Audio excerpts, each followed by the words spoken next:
Well, Margaret, I too am pleased to be able to reply some of the delightful speeches today from the Taoiseach, Taoiseach and other Minister Ryan, the tripartite to make up this government and the wonderful budget, playing mind games with the people. Because everyone knows that the last 3 years, or 2 years, this government and the previous government are not serving the people anymore. You're serving some other global masters, but it's not in the interest of the people here. And you come to the charade, and I think this is my Deputy Lowry said a while ago he's here for 40 budgets. I'm here for 15 or 16. Missed last year. I was sick, but it's a charade now. It's all out in the media. The whole and in the press conference this morning, I don't know what you want them for, to see if the people how they react to the crumbs that they've got from the mighty table of the triumvirate, the GR. I did welcome some issues yesterday. I do welcome the VAT on defibrillators and other health products like that, badly, and issues like that. I welcome the bonuses on it. But it's the people's taxpayers' money that you're regurgitating and recycling and giving them back crumbs, as I said. What has happened to our agricultural industry, our primary industry in this country that served us well from the foundation of our state? When K. Whittaker and others decided to be visionaries and develop our agricultural industry. I mean, it's just beggars belief that we're now second from the bottom at the agricultural industry sector in the funding in this year's budget. The only lower one is the Taoiseach's budget. He doesn't need the budget because he doesn't do anything as such as only for PR and forever media stuff and God knows what. Agriculture reduced to that. And the Greens, I said, are happy with that. And the transport, again, is cut. But as I said, agriculture, a primary industry that dragged us by the heels out of the last 2 recessions. And now we're in deepening crisis, and people, especially small beef and indeed small sheep farmers, hill farmers, will be extinct. They'll be run off the land, like Cromwell did all those years ago. As I said, they cannot survive and eke out a living that they're there. So that is unbelievable. Look, health is only point talked about. A black monstrosity. Look at the Children's Hospital. A monumental disaster. And now you'll have a 10% increase in the concrete that's going to the rest of it. This won't stop at 3 billion. And it'll never be, you can't make a silk purse out of a sow's ear. Wrong place, wrong location, not accessible. And then by the time they get to fit the equipment, it'll be well out of date because, as we know, there's the lifespan and all that equipment. It's an awful charade. Broadband is the same, another charade. And any other project that you're doing, you just can't. The incompetence is frightening. As I said, Minister, the Greens' footprints, or fingerprints, are all over this boat because their footprints are standing down on the agriculture. Just diminish it, and their fingerprints are all over, mentioned umpteen places. I'm surprised that the transport budget was cut under the third Minister Ryan, who's the third member of this government that's leading this country, and he allowed that to happen in his own department. So to get his vanity projects and to get it to cripple agriculture and the carbon tax and everything else, he lost out where he should be watching for major infrastructure projects, and that's happened. The carbon tax criminal. In this, that you could tricky the loop down the convention centre, passed it that we were an incremental increase for 10 years without even voting here.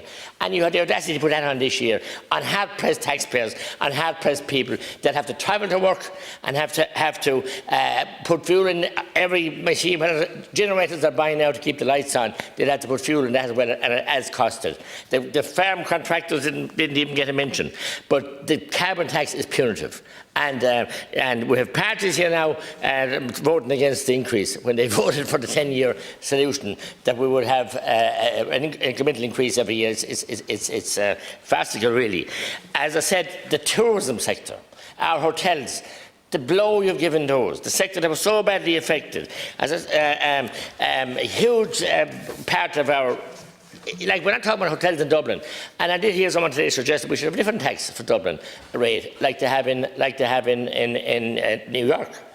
Because the extortionate prices being charged here, they must be cut back. But I'm talking about the decent hoteliers all over Tipperary, from Carrigan-Shore up to Clonmel to Care House Hotel, up to Cashel, right up to North Tipperary, Roscrea, Templemore, and you name it, Nina. Wonderful, hard-working, dedicated entrepreneurs employ many people. And the way they were unceremoniously closed during COVID, and we saw the bigger supermarkets and all could stay open, but they were all punished. And now to give them that message now that on the end of February coming, that you're going to raise the VAT again, and when there's so many tens of thousands of people employed, and indeed a 10 million industry, and it's so vital, especially in agriculture and rural Ireland, the tourism industry.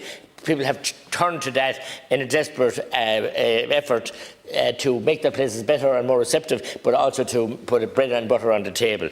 And what have you done to them? Kicking the teeth. The agriculture, the housing, we know, the housing thresholds in Tipperary haven't been reviewed for over a decade, 11 years actually. Minister O'Brien stood there where you are sitting now, Minister, and told us in November they were under review. No, a couple of counties were reviewed, Tipperary wasn't. The anguish and the punishment that that's putting on ordinary families, working families, people who you claim to represent, because they're over the thresholds are so ridiculously low. They're over the thresholds for HAP and over the thresholds, and then they're over the thresholds as well to get a council, to get a loan, and they can't get loans from the council. That is also terrible. You did put on the 10%, as I said, tax on 10% on concrete. It will affect every house, home, people trying to build houses for themselves, builders, road making, you name it, anything else that ever goes on. But most major projects are stopping anyway because there's no confidence now in this government. You don't know what way you're going or what way things are turning out. So as I said, the home buyers then as well, the assist for people, the first-time buyers, you're not allowed to buy a second-hand house or an old house that needs to be done up or repaired. Where is the sense in that? And Minister, I also want to say, look, that I hope, and I know it won't happen, it should happen, the biggest vacant property, the vacant property tax, the biggest vacant property owner are the county councils around the country, as they're the biggest polluters in our water courses as well. But in this case, the vacant properties, will they be made pay a vacant property tax? No, but they should be. And some incentive given them to not have this carry-on of houses being left idle and being left like that. So that is a huge anomaly. So it's all medicine for the little people, and let the public service expand and be not accountable and have so many properties that are in dereliction with people trying to do up all those places. I honestly believe, and I believe this, that you just have lost touch. You're a tired, lack of energy and spirit to carry on your government. But in sending out that lethargic message to the public here, the creation of this fund yesterday slipped it in, totally unorthodox what she did, unprecedented, that she put in the rainy day fund. And I'm not totally opposed to it, but I'm opposed to putting in 2 billion this year and 4 billion next year, when we should be putting into projects to help our rural communities, that we don't get a bob. You have plenty of it here for the Lewis and the Dats and all that up here in the capital. So as I said, Minister, it just is literally pathetic. You have press conferences today to explain what you gave. Given in one hand, but you've already taken it away. As I said last night, St. Peter and St. Paul are saints, but I don't know where the saints are with G, because the island of saints and scholars is totally, you have destroyed the spirit of the people. You've taken away, put on these punitive taxes.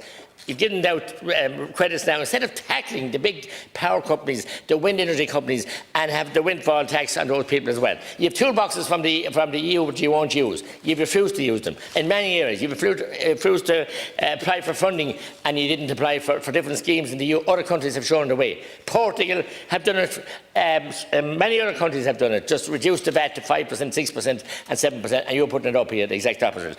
Minister, the embarrassing charades of the past three years have shamelessly siphoned wealth into one direction towards the globalists and their servants, and drained the men and women of Ireland, and I really mean that, and the children of Ireland, and for the future. And we have such a huge diaspora, with an enormous globally influential diaspora.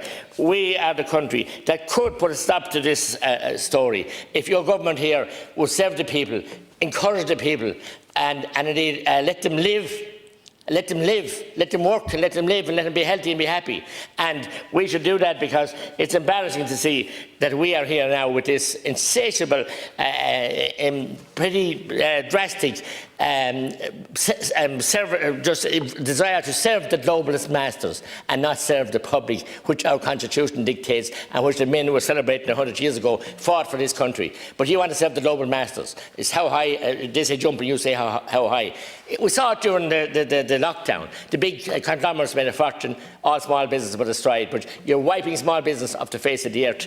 We've no support at all for them, while there is some support for the bigger companies with ESB, and you won't have it for the small businesses. The people on the road, the hauliers, all those people, they so badly need it. So I hand over to my colleagues. Thank you. Deputy.